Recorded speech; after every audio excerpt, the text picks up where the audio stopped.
Le circuit Traditour nous emmène dans le vieux Kyoto qui incarne le Japon éternel avec ses maisons classiques en bois aux devantures très typiques. Et comme c'est le quartier des geishas, Traditour nous a organisé un dîner dans une maison traditionnelle avec une Maiko qui est une apprentie geisha. Elle nous a montré ses talents de danseuse et on a pu échanger avec elle en toute liberté.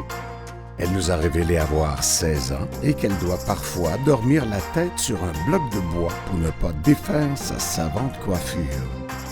Une autre ambiance nous attendait au marché Nishiki avec ses 130 marchands et leurs étalages de produits alimentaires dont beaucoup viennent de la mer.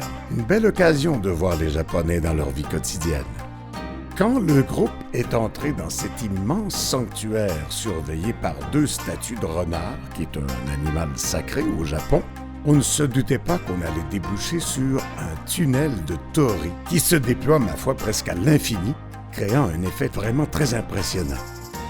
Traditour nous amène cette fois dans une bambouseraie. C'est une forêt de bambous géants qui s'élance vers le ciel. Une marche qui va assurément vous accrocher le sourire du bienheureux. On l'appelle le Pavillon d'Or. C'est un des bâtiments les plus célèbres du Japon. Dessiné par un shogun, le temple Kinkakuji vous éblouira par sa splendeur. Les 2 étages supérieurs ont été recouverts de feuilles d'or et surmontés d'un phénix en bronze. C'est vraiment une gigantesque œuvre d'art à ciel ouvert.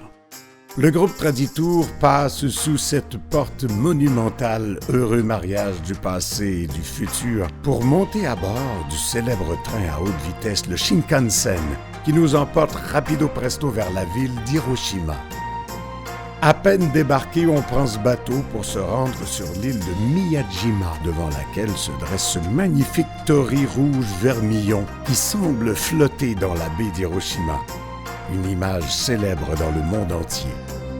Hiroshima restera pour l'éternité la cible du premier bombardement atomique de l'histoire de l'humanité. On passe devant le dôme de la bombe A, ce bâtiment décharné au-dessus duquel la bombe a été larguée ce 6 août 1945, l'épicentre de l'horreur. On arpente le parc du Mémorial de la Paix avec son cénotaphe et sa flamme de la paix qui sera d'ailleurs maintenue tant et aussi longtemps qu'il y aura des armes nucléaires sur la Terre. On passe aussi devant le monument des enfants pour la paix. À l'intérieur du musée, les images sont à peine supportables. Une visite bouleversante, mais un devoir de mémoire.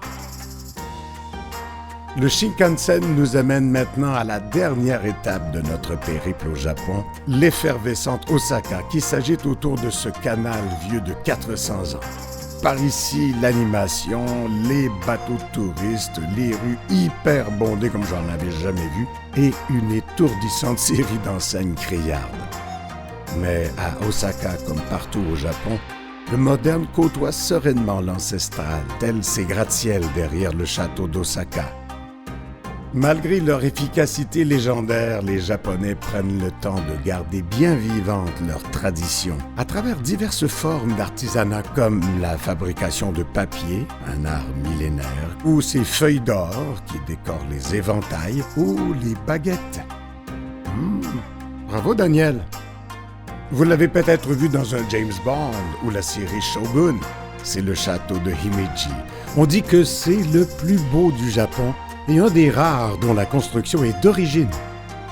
Son donjon sur 5 étages domine un vaste domaine encerclé par des douves géantes. C'est un des plus grands édifices en bois du monde, le temple bouddhique Todaiji à Nara, la ville spirituelle. Il abrite un colossal Bouddha en bronze de 15 mètres de hauteur et de nombreuses statues grand format. Le temple attire les visiteurs des 4 coins du monde et quelques charmants quadrupèdes. Le circuit Traditour dans l'archipel nippon conjugue le modernisme, la tradition et la spiritualité. Mais c'est surtout un rendez-vous avec la beauté et le raffinement. Vous en reviendrez enchanté.